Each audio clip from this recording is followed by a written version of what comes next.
Hello everyone.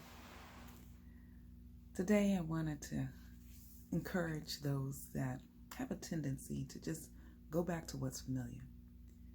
As women, we desire to have love, so we go searching for the love we feel we need. But that does not always put us in the best place for who we are. In the aftermath of my divorce, you would have thought that I learned enough to operate the way I was supposed to. I'd already done the autopsy. I'd already created the 4-page summary. But just because it's written, if it is not followed, it means nothing, which was real apparent when I let the ex come back into my life. I let him pick up shop pretty much right where we left off. We got back into the old patterns of our existence.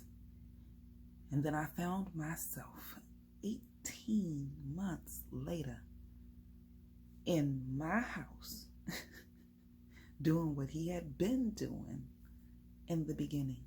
And it dawned on me, after 15 years, he was the exact same person.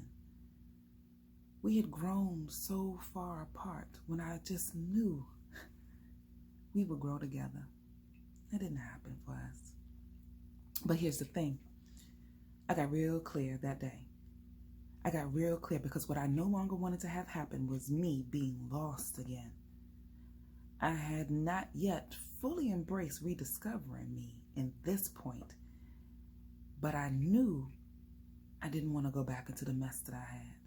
There had to be something better than this. There had to be something greater than this, and I didn't know what it was.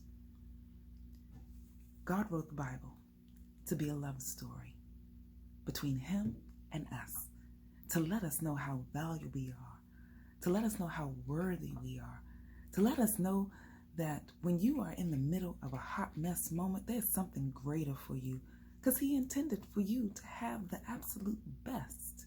There's a statement in the Bible that says that Jesus died so that you may have life and have life more abundantly.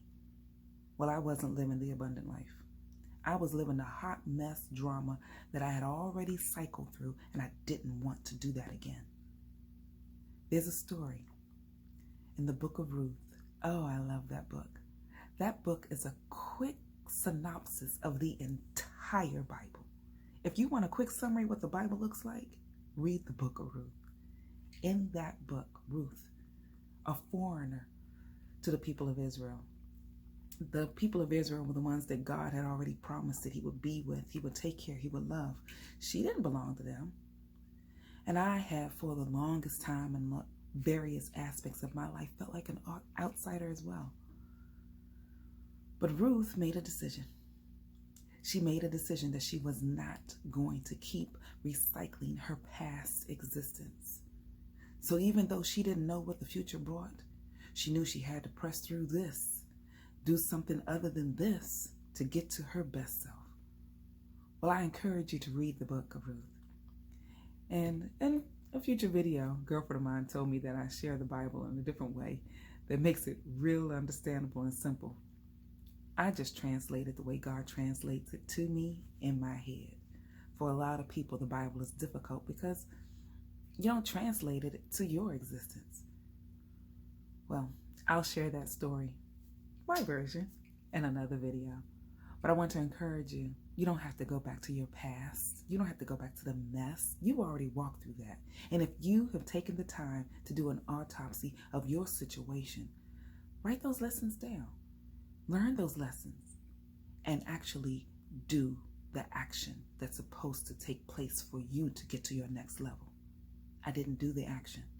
I wrote the summary, but I didn't do the action, so I repeated the mess. You don't have to repeat the mess. And if you're not really sure how to get to the next level, reach out to me. I don't have a problem sharing with you some insights. And if you want to know more about my story, get the book. I go into a deeper discussion about this in chapter 3. Well, everyone, enjoy the rest of the day. Take care, and I'll talk to you soon.